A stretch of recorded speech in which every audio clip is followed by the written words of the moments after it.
House Democrats, the House Oversight Committee, released these new emails that are quite damning from Jeffrey Epstein, showing the notorious sex offender say a whole host of things privately. We're getting a first look at these that we've never seen before. In them, he says Trump knew about the girls, direct quote, in a 2019 email. He says actually some really unflattering things about Donald Trump here. He talks about how he's the dog that hasn't barked, wink, wink, nod, nod. He called Trump dirty and demented. He called him borderline insane and effing crazy. He says he had early dementia and that he was photographed with girls in bikinis in my kitchen. There is a lot here. So obviously this, people went wild over this. It was really painting Donald Trump in an unflattering light, raising even more questions about what he has known all this time. Well, of course, in MAGA media, on Fox News, this is an extremely uncomfortable topic. For the first half of the day, when this came out on Wednesday, there was effectively a blackout in coverage. There was really no mention of it on their air, especially through about noon, while every other network was basically going wall to wall with these revelations. It's pretty remarkable. Also, we noted that if you look across the right-wing media space from Breitbart to the Daily Wire, zero coverage, nothing in the first half of the day here on this. By evening, we saw on Fox Primetime a really vigorous defense of this from like Jesse Waters and others saying this is a hoax, matching up at the White House. I think this really fits right into what we have seen in the past, which is that anytime Donald Trump is met with a scandal or something that implies that he is, perhaps not of the greatest character that he portrays himself to be, that his media allies rush to his defense. Yeah, I think this is another example of how Fox News is really a propaganda organ for the Trump White House, and it's not at its heart a news organization, because this was obviously the biggest news story of the day. And Fox News, I think through noon, the day this came out, spent a total of 6 seconds on it. And, it obviously was a major story. And if it's like one of these things where it's like, can you imagine if, like, you can do this 100 times with Fox News, thousands of times with Fox News, but literally, can you imagine if the Epstein files came out and it said Joe Biden had spent hours with one of the victims of Jeffrey Epstein? Can you imagine the coverage that Fox News would provide if the Epstein files came out and it said that Joe Biden knew about the girls, right? And in this case, it's like apparently not a news story for Fox News, and when they do cover it, they cover it as if it's a hoax. It's obviously absurd, and it's just, I think, another data point. It's not. I don't think it's surprising, because this is what they've been doing for years and years with Donald Trump. It's just another data point showing, again, that they are at their heart a MAGA propaganda machine, not a news network. It was Fox, too, who notably had asked him in the run-up to the election whether or not, if he was president, that he would release these files. And he sort of tacitly said yes. He was sort of uncomfortable with the idea, but was like, yeah, I would do that. Now they're out. Here they are. And the network seems to want to sort of row back from that. Gutfeld, Greg Gutfeld, who has a primetime comedy show over there, he said this is a hoax that reveals how absolutely unsalvageable the media is. It's the media's fault somehow. Jesse Waters said that the release has backfired and called it a sleazy leak while they're shutting down the government to give illegal aliens healthcare, which of course is completely bogus and false. But it does speak to the fact that, like, for let's say the MAGA faithful Republicans who continue to get their information from this environment, I imagine they're viewing this as a nothing burger, that this is, if anything, a selective leak that's designed to attack the president, his credibility. But I do think that this is a major problem moving forward, right? Now, the Democrats got their new representative in Arizona sworn in on Wednesday, which means that we are now on the brink of a vote in the coming days for the full House to release these files. in full. And it seems like now there's a lot of pressure for Republicans, including those who live and operate in this space, to also get on board with that. And I suspect that this is headed to a very bad place for his media defenders, who are now going to be caught in a really difficult situation, a conundrum of how do I defend him after calling, rallying for years that there's a conspiracy here. And now that they're going to finally come out, I think we're going to be in a really tough place for him. Yeah, I think one of the ways they're going to defend him is how they did yesterday, which is not offering much coverage of it. Did you see the Sean Hannity clip from last night where Sean Hannity is confronted directly by a guest on why he's not covering the Epstein files? Let's take a look at that. Trump is all over the Epstein files, and I'm wondering if they're going to release those. Are you covering that tonight? Not really, because the woman that apparently they're talking about is the one that said he was a gentleman and never did anything wrong. And the person that had a grudge was the guy that got thrown out of Mar-a-Lago 25 years ago. And by the way, when you get thrown out of a club in Palm Beach, Florida, that's kind of a big deal. And it's very humiliating and embarrassing. And he was a convicted pedophile. So I'm not exactly putting a lot of gospel truth in what he said. Trump was mad. Really remarkable, but at the same time, not, because Sean Hannity, that's who he is. And these people will do everything they can to cover for him. The ironic thing, John, about this whole situation that the White House is now in is they are the ones who fan the flames of all this Epstein stuff. And we're talking about how the Dems are in the files and they're going to expose all these deep state actors and wealthy liberals and Hollywood, folks. And the person now ensnared in the controversy is none other than the president of the United States, Donald Trump. And so this is, to some extent, a crisis of their own making. They are the ones who really trained the MAGA diehards to believe that these files were going to expose everything, expose the system, very similar to QAnon in some ways. And now it turns out Donald Trump's the one exposing the files. Yeah, absolutely. Remember, they invited all the MAGA, extremely online MAGA far-right fringe from Twitter or X to the White House earlier this year. That's libs of TikTok, DC Drano, some like an OAN figure, all of the best people, invited them to the White House, and they came outside with those binders and they're showing them off. Epstein files, release part 1. Suddenly, they're very quiet about all of this. And you're right. The White House directly courted this as a conspiracy that if you vote for Donald Trump and put him back into the White House, we're going to finally show the elites who have been behind this cabal of pedophilia. We're going to expose them. Now Donald Trump is backpedaling hard. The White House on Wednesday, when these files came out, called it basically nothing. It shows that Donald Trump did nothing wrong, that he's totally innocent, that this is a hoax.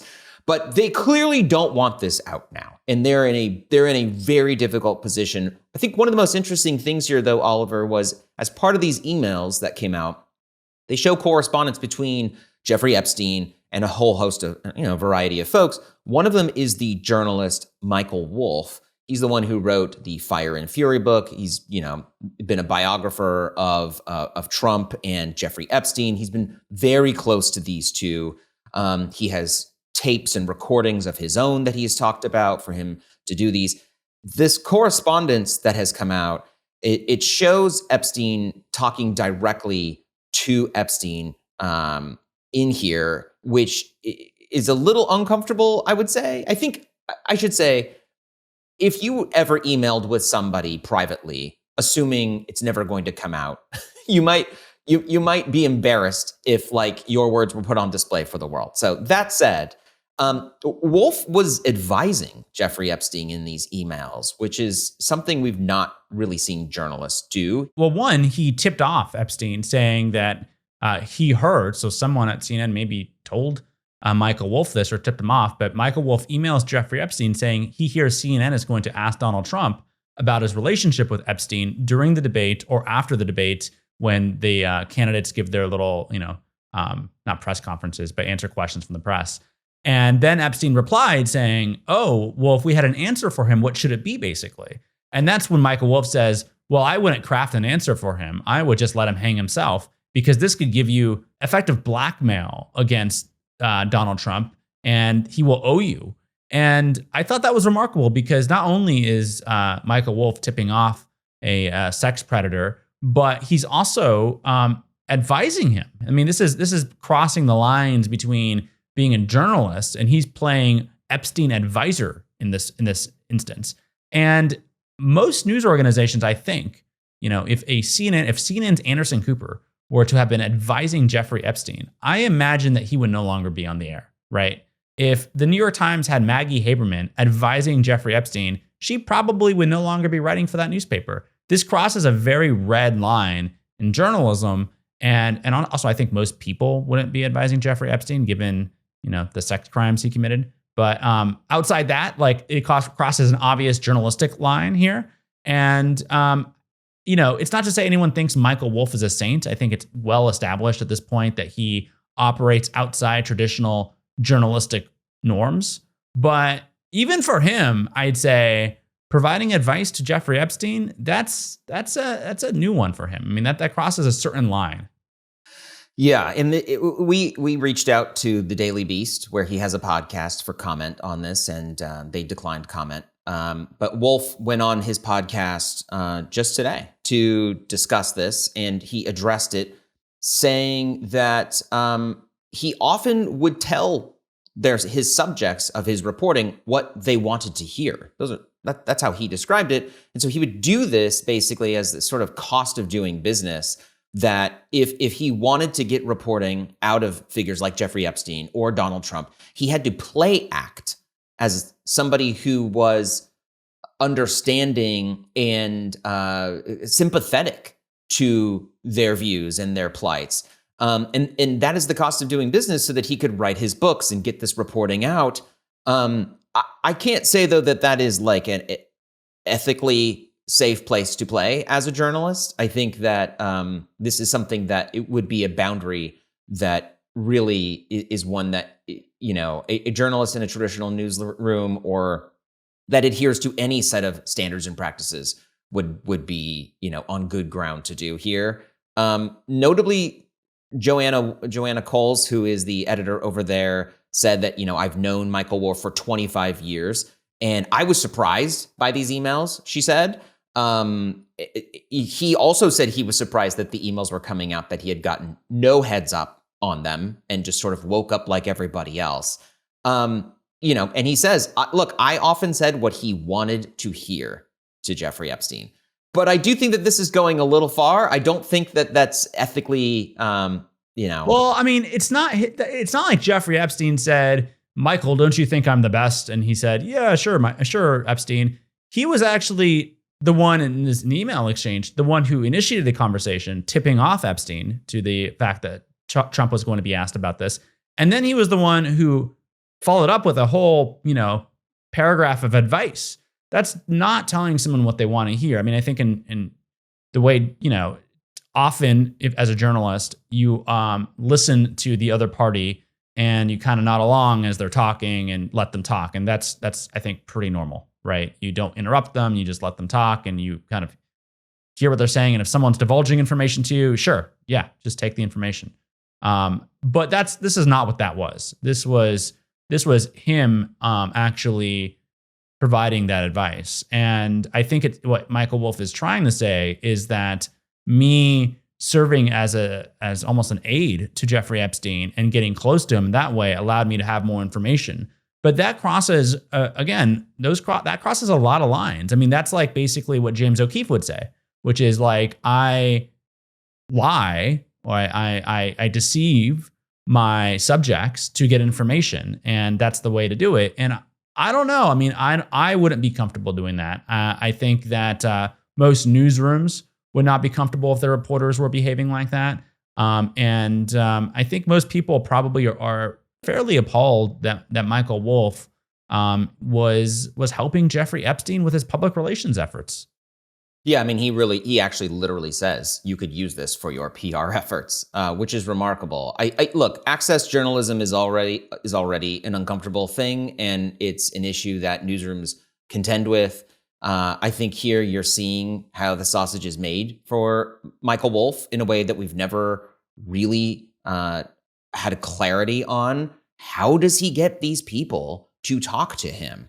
How does he get these quotes and access in his books that have always raised questions like, is this real? Is this like, this is incredible information? Well, I think what we're seeing here for the first time is how Michael Wolff becomes a part of their world and earns their trust by, in some ways, offering help to them or becoming part of their thinking and sort of getting into their good graces. In this case, it's with Jeffrey Epstein, arguably the world's most notorious, sex offender and predator here. But it does, I think, raise a whole host of questions. I still think that it's a very uncomfortable situation for the Daily Beast, which continues to employ him. And well, I also imagine I have a hard time imagining that if any other reporter at the Daily Beast were to have been caught up in messages like this, that they'd be employed by the Daily Beast. I think to some extent, Michael Wolff gets away with a lot of this stuff because he's Michael Wolff.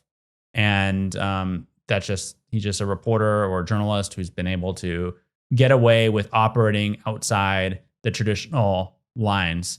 There's a couple people like that, and he is one of them. And what's remarkable to me is that people still give him access. Like he just did that David Zaslav profile this year. Like, why? If you're, I don't understand why you would be a major, powerful player and be giving him access, but he still continues to get access. So. Yeah, we asked his publisher for his books, Crown Publishing, for comment, and they also did not respond. Thank you for watching Power Lines. For more analysis and insight, subscribe to our YouTube channel down below, like this video, and you can watch more of us right over here.